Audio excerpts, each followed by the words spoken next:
When I think about Joseph, he went through so much before he got into his promise. He was in jail, he got all these things happen to him, but when it got really bad and he gave up or wanted to give up, the dream reminded him that he can go on. So if it's in you and you can't shake it and you dream about it, and when you want to walk away from it, you still dream, that's God telling you to keep going.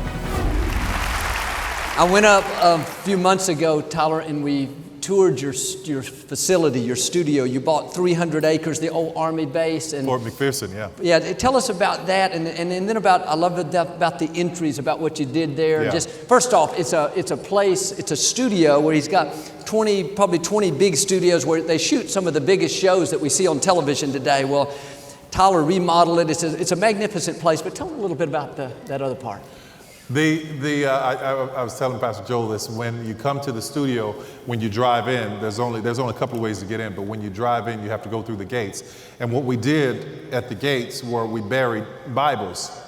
So in order to come into the facility, you got to come over the Word. Yeah. And when you leave out, you got to do the same.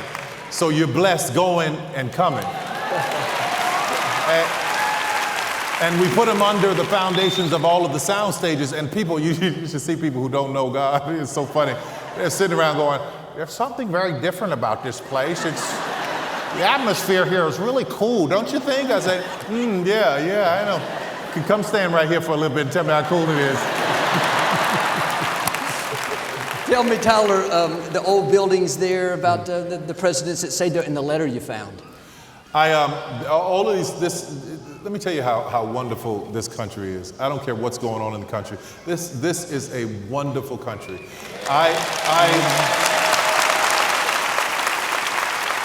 And the beauty of this moment, me being invited here, looking at all your faces, all different races sitting here together, serving one God, that's all that matters, the one God that we serve.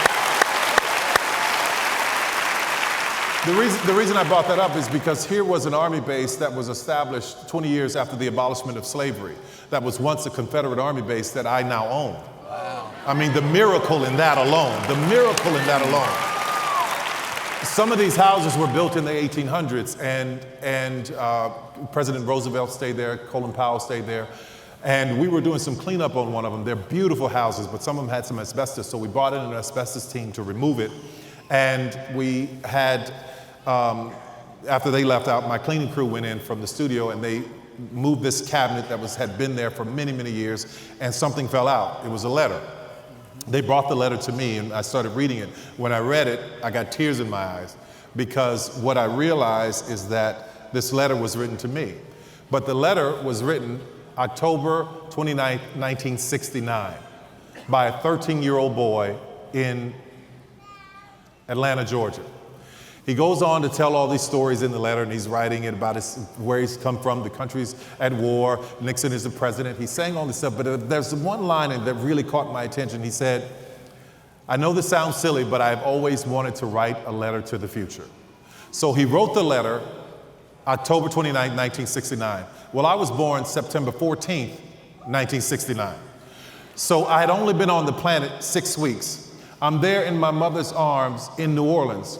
And there's a little 13-year-old boy at Fort McPherson Army Base in Atlanta writing a letter to the future that I would find 48 years later. And I realized I am the future that he was writing to. And it came at a time when I was going through some things and I had to make some decisions about the studio, and it blew my mind, because there I was in this moment understanding that God had already ordained this even before I got to the planet. It was so powerful for me. So powerful and so wonderful. And I just felt so blessed and so fortunate. I still have a letter, and I have it framed. And every time I'm going through something or deal with something, I walk past it and I'm reminded, God's got it. God's got it. Everything's all right. God's got it. Yeah. That's so good.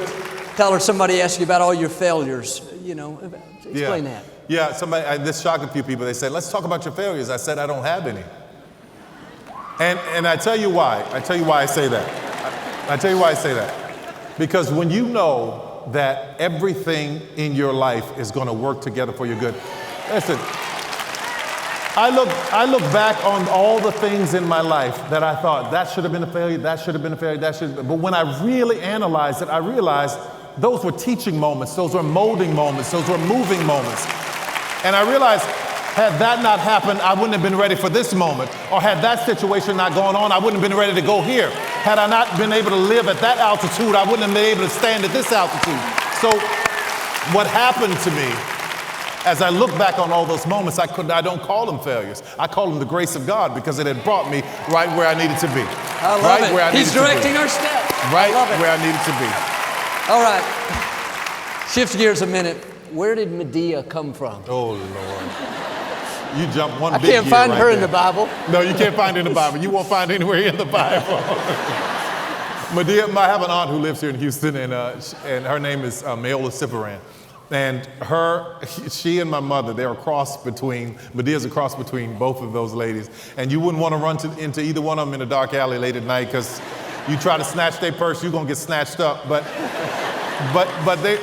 I saw Eddie Murphy do his hand at, playing an old woman in the clumps, and I said, okay, I'm going to try my hand at it. And that's where this character was born. But the power of it, as silly as it is, there's a power in it. Here's the power in it. It was the anesthetic that I used to make people laugh, to get to some very serious subject matter. People found themselves coming into these arenas and laughing really hard. And then I started talking about forgiveness. They're laughing really hard. I started talking about getting over pain and molestation and rape, all the things that are plaguing us as a society that we were ignoring and that weren't getting any attention. So I found that if I can make you laugh, I can use this as a teachable moment. So it became very, very important to me. As much as I don't like doing the character, I realized what it has done for many people. And I got a letter from someone. This is one, I got plenty of them, but this one was really powerful. It's about a woman who said she was going to commit suicide. So she got her kids together, and she went to a hotel, and she wanted to spend the last day with them. She said, we're going to do whatever you guys want to do. Whatever you want to do, we'll do.